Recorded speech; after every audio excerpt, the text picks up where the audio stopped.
Hey, welcome back. Today we're gonna revisit an old project that I started about a year ago, roughly, and this old project's kind of got some sentimental value to it.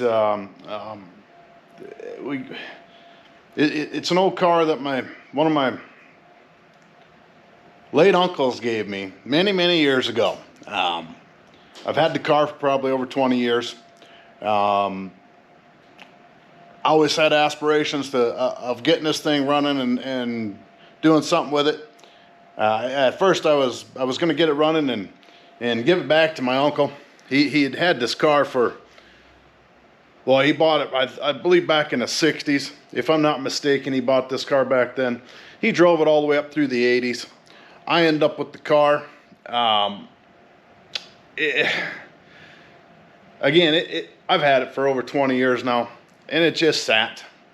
So we're going to get back to it. We're going to try to make this car drivable, get this thing going, and get it back on the road. Yeah, that's what we're going to do. It's time to get back on this one. All right. So we're going to introduce you to this car. This car is a 1950 Chevrolet Business Coupe. I'll flip this camera around here. And there it is, folks. It's a time capsule. I do believe he had this car, like I said, for many years. He drove this car with a family of 5. He'd shove them all in there. They'd drive around the use. Obviously, they had another vehicle. We'll just do a quick walk around. It's just about... I'll go back and tell you here what we all did to it already. Again, I believe there is still a license plate on the car, and let me get this camera focused a little better. We'll go around the back here. The license plate's still on there. If I can get past my shop crane here, and we'll go back there and get a little closer look. I am here in South Dakota, so you'll see that in a second. If you see that, that's the last year it was licensed. He drove it up till then it sat in his backyard for a while. We'll flip back around here. And I talked to him about getting the car from him and asked him what he was going to do with it. He eventually called me up one day. He told me he was going to sell it, and if he could trade it for a fishing boat or something, he would do that. So I looked for a fishing boat for him. He wanted a boat for when he retired. And unfortunately, he didn't get that. He called me up one day and said, hey, if you want this car, come get it out of my yard. And apparently the neighbor got too close to it, hit it with his lawnmower. We'll get back here and I'll flip this around. And he put a dent in it right there. My uncle was none too happy. He called me up and said, come get this thing. So I did. And that was, like I said, had to be a little over 20 years ago. It was early 2000s.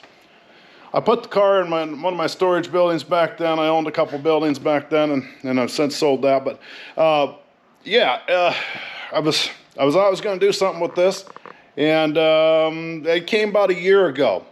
I decided to pull it out of the shed, and I took it to my other shop, and we started working on it, or I started working on it, and I did some upgrades to it. And like everybody else that starts these projects, you know, I kind of got overwhelmed and kind of got burned out. It was a lot of work. I didn't have a lot of time. So we just did what we had to do. We got it to a certain point, and it had all the original equipment, original motor, original everything. And I had this wise idea to put an LS in it. Thought that was going to be simple and easy and cheap, and like everybody else on the old interwebs, oh yeah, do this for this cheap and do that. And I'm here to tell you that it's not as cheap as you think it is. You can get by now, and I'll explain that in a second. You can get by fairly reasonable. It depends on where you want it to be. So I started on this car.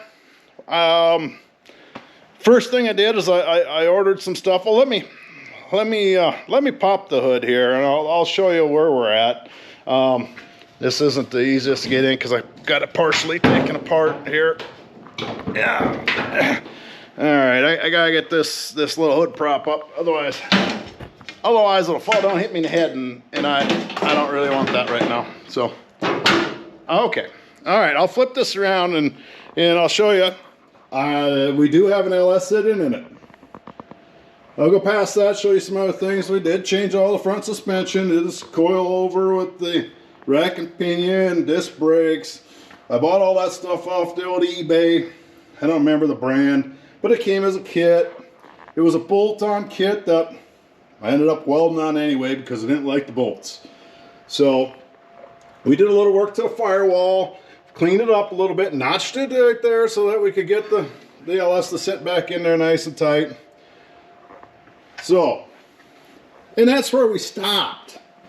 You know, like everybody else, it's a lot of work and a lot of time consuming, and man, we got to that point right there, and the car sat now for a year. You know, well, I got farther than that here, and I'll show you why. Obviously, to take front suspension off one of these cars, you got to take the steering apart. When you take the steering apart, it leads down the road. Okay, so on the interior of this car, we've taken that apart too. So the steering column's out of it. Obviously, we got the seat out of it. Being a business coupe now, if you're familiar, there is no back seat. It's just that ledge right there. In the back deck, there is no back seat. So that's kind of neat. We do have some rust to fix, and we'll go over that here in a minute and tell you what we're going to do next. But this car is pretty much a time capsule. If we can get that open, we still got the book in there. There's an old 7-Up bottle from I don't know how long ago, and I don't know why it's in there. I have no idea. This is an old coupon book from our local stuff. Let me see if we can get this opened up and it'll focus in. Let's see. Where's the date? Oh, right there's the date. Something about 1969 right there. Sorry about this camera thing. I about dropped the camera. It does have the original paperwork, original book. Everything's in there. It's kind of covered with some mouse leftovers because it did have mice in it. There's no doubt. We got some work to do there. All right, let's go back up front here and we'll talk about where we're at and what our plan was. And we'll go from there. You know, here we have a 6-liter LS. I don't know if you saw the tranny sticking through the floor in there. That's a 6L90. Now this drivetrain came out of a 2014 GMC Savannah 4500 series. If you're from this area, you'll recognize the word Schwann's. So I bought an old Schwann's van. The vehicle's got 145,000 miles on it. My idea was, let's just pull this driveline out, slap it in this car, and we'll be done with it in a couple weeks. Yeah, well, if you ever done one of these for the first time, you'll realize that that's not that easy to do. It doesn't just fall into place and everything work out hunky-dory. So, this is where we're at. I got kind of burnt a little bit on it. I got tired of working on it. And we stopped. Car sat now for a year. Like I said, there's the disc brakes over there. And we're to the stage. We don't have a transmission cross member in it yet. You're going to see that in a little bit when I get this car. We'll go back in here. We do have new floor pans. I had to cut part of the floor out right there to make that big old 6-speed fit in there. Which, no big deal. We can fabricate. That's not a problem. Again, I'll open this side up here. Yeah, I'll just reach through here. I did order new floor pans for it because, you know, part of me said, yeah, just throw some license plates down like everyone else and call it good. But I thought, I want to put some floor pans in it, the original stuff back in it. You know, this car's not going nowhere. I'll never sell it. So it came to me in a certain way, and the car will be handed down through my family now, as long as it is still around. So it's got 2-inch lowering spindles on it. The car sits at a pretty good height right now. It's kind of got a good look to it. Came with the visor on it. It's, you know, it is as it was when my uncle was driving it. You got the big old whip CB antenna. There was a CB in the car. I took the bracket stuff out of it. Look at that bad boy. That thing's hitting the ceiling. That's a 10-foot tall ceiling. put a flag up on that thing. Let that whip in the wind. So, what's our plans with this here hot rod? Just wanted to make an inexpensive daily driver. You know, if we want to do a power tour, or we want to do local car shows, just cruise-in nights, just whatever, I wanted to build this car so it's reliable, so anybody can get in. My wife can get in and cruise that thing down the road without any problems. Just with some major upgrades, you know, on a budget. Well, that's where the thing comes into a little different story now. Okay. Obviously, the car is free. And I think my uncle has since passed away, and unfortunately, he won't get to see this. And I'm not happy about that because I'd like to show him this car. But, all right. So, the car was free. I bought a whole nother vehicle, and what we did now, the intention is to use all the parts off of that van. I've got all of the Hydro Boost system that we're going to use.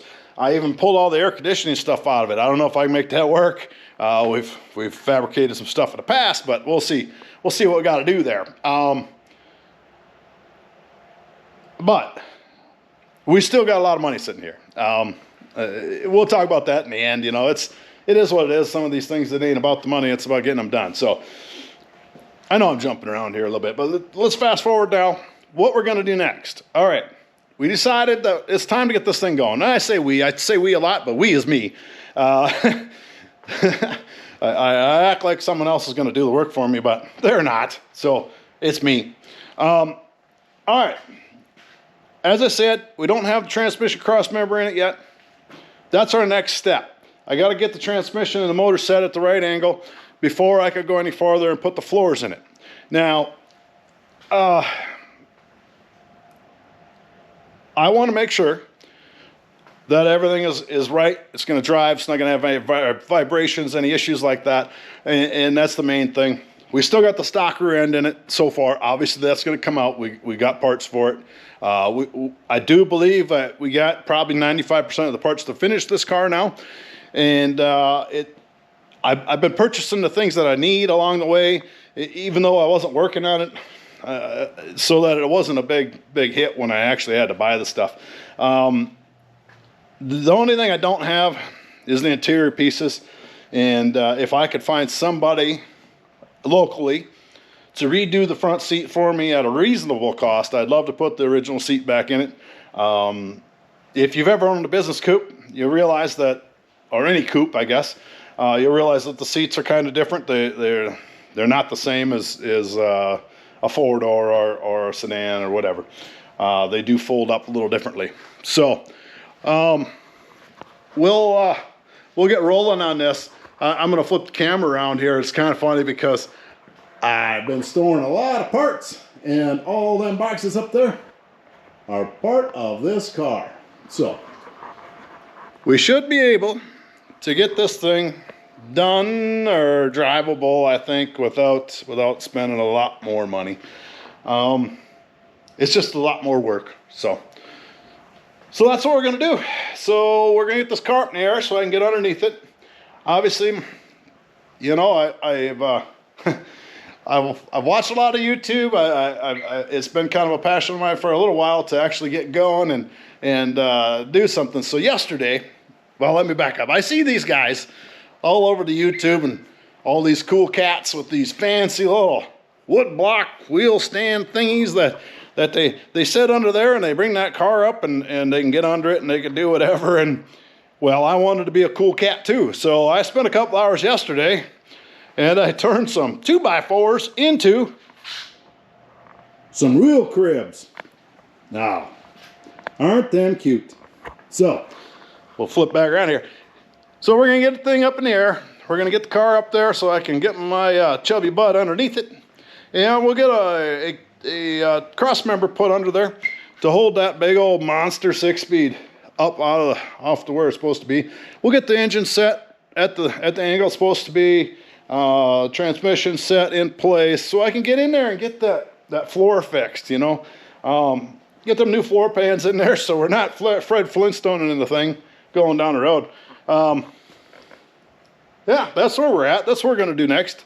And I'm going to set you down here, and I'm going to get this car up on these fancy wheel cribs that I made so I can be a cool kid too.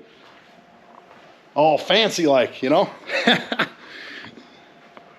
I don't know. I got jack stands. I got a ton of jack stands. But I just thought these wheel cribs were cool. So I'm going to set you down. I'm going to get it rolling. We're going to try to pick this thing up without hurting myself. And yeah,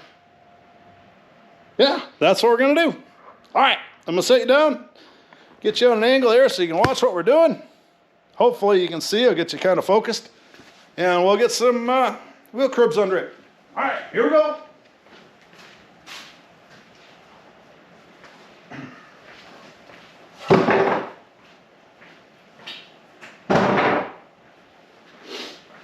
Now I built these wheel cribs yesterday, and that's going to be in another video, but I'll run this down real quick for you. Hopefully you can still hear me.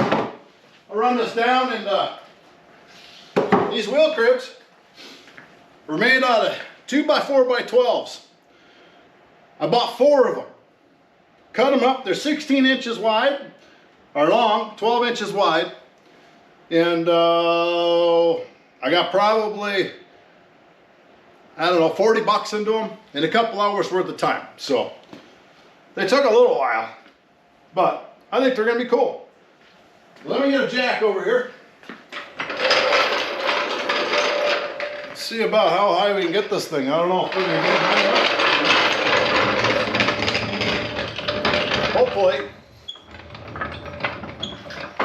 Hopefully we can get her up there.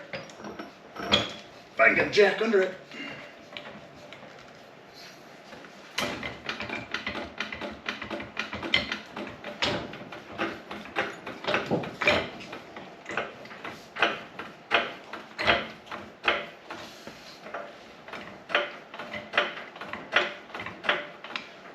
I don't know if that's going to get high enough or not.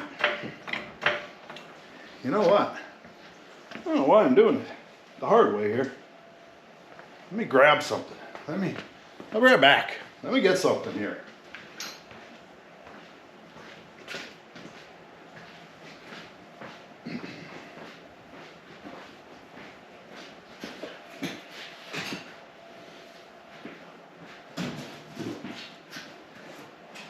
I'm coming back. I'm over here in the parts section of my world here, tool section. I forget I bought this thing, but I love this thing.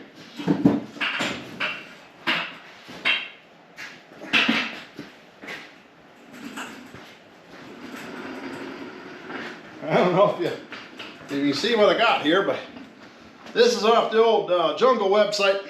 This here, air jack. Man, if you don't have one of these, you should get one. I'm going to try it and see if I can get it under here. Hopefully the air compressor won't kick on. We can get this under there. Alright, you get me an air hose, I'll be right back again.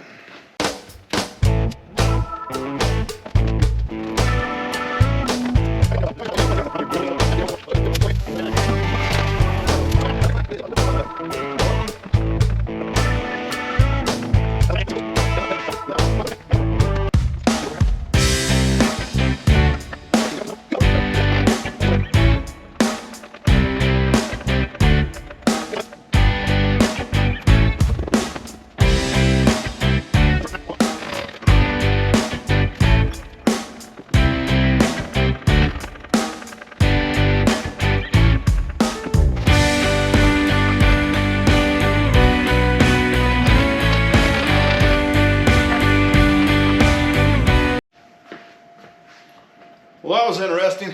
We got it up there. There it is. We got it up in the air there. had a little malfunction in the back, but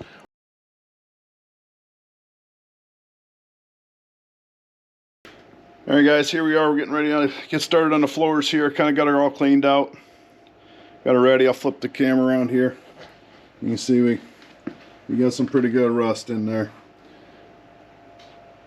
It's We're gonna redo the tunnel, redo the floors.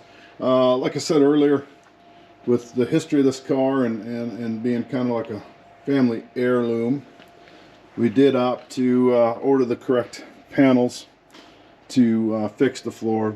This car's, like I said, it's going to stay in the family. It's going to be a family heirloom, basically. I guess when I'm gone, somebody else can decide what to do with it. But for now, we're going to fix the floor correctly, I guess, or as correctly as we possibly can. We will make some patch panels. There's no sense in buying some of these. They're only got a couple of things to repair, but we're going to do that. You can see where I notched the firewall to fit that LS in, and we kind of had to make the tunnel a little bit bigger to accommodate that 6L90 that's going in here. So yeah, we're going to start cutting the old floor out and get it ready.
Well, guys, we got the floor all cut out of the 50 here.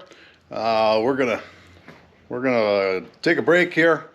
Cut this video short. If you like what you're seeing, please give us a like, subscribe, share this video, make a comment down there in the bottom. Tell me what I'm doing wrong. That's fine. Criticism doesn't hurt. I have no idea what I'm doing. I'm just putting some new material on the floor. Feel free to comment whatever you want. Like I said, we're going to cut this short. We'll be back on the next episode here. We'll be putting it all back together. And we'll have a nice shiny new floor. The Flintstones wouldn't be happy with us. So, again, thanks for watching. Take care. Till next time.